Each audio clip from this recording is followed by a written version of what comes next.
So I wanted to share a little bit of an exciting update, well, at least exciting from my perspective, that I love it when this sort of thing happens. I actually get to update one of my slides that I presented on before, and in particular, the sex wheel, the characteristics, and the centerpiece of gender identity. And not really actually doing a huge amount of slide presentation other than talking about the difference and the history of how I made this presentation and diagram.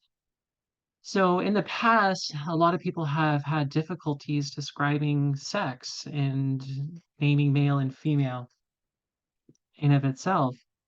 And the definition has been elusive for a lot of people. And we see this on videos and YouTube videos of people being asked, what is a woman? What is a man? What is male? What is female? And it really comes down to trying to pinpoint this definition. And as we have done so, we realize that it's more inclusive and more encompassing than we think. Um, the definition that I've been using for male and female is the collection of characteristics and their variations that lead to either sperm or egg production. And the previous diagram that I used only had 6 different categories on it. And this was a slide that I derived from an article on Wikipedia that listed off 6 characteristics, the primary characteristics of sex. And as I reviewed that and I looked back at a lot of the differences of sexual development, I realized that it wasn't complete enough. It needed to add a little bit more to it. So the 2 differences that are on here is I've added the pituitary gland and the adrenal gland.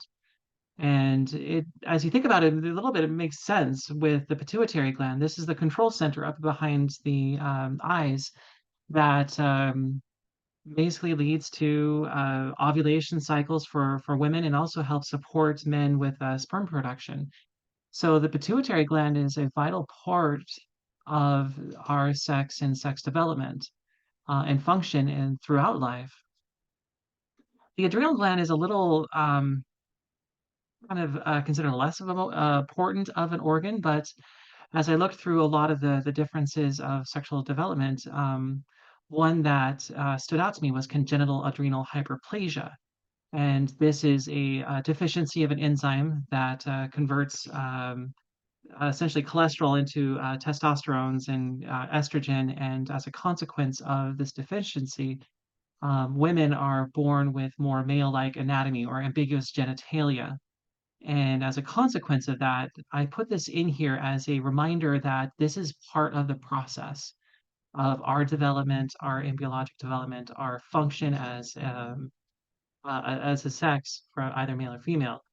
So as you go through each one of these categories, you realize the importance of each one of them in our overall identity.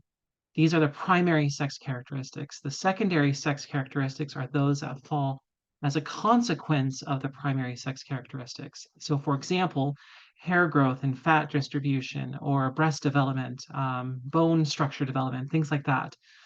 Those are all secondary characteristics. In the center, I put again gender identity, representing the idea that it is part of this process. It is considered separate, but it is clearly related to all these other categories combined. This is what helps us be who we are.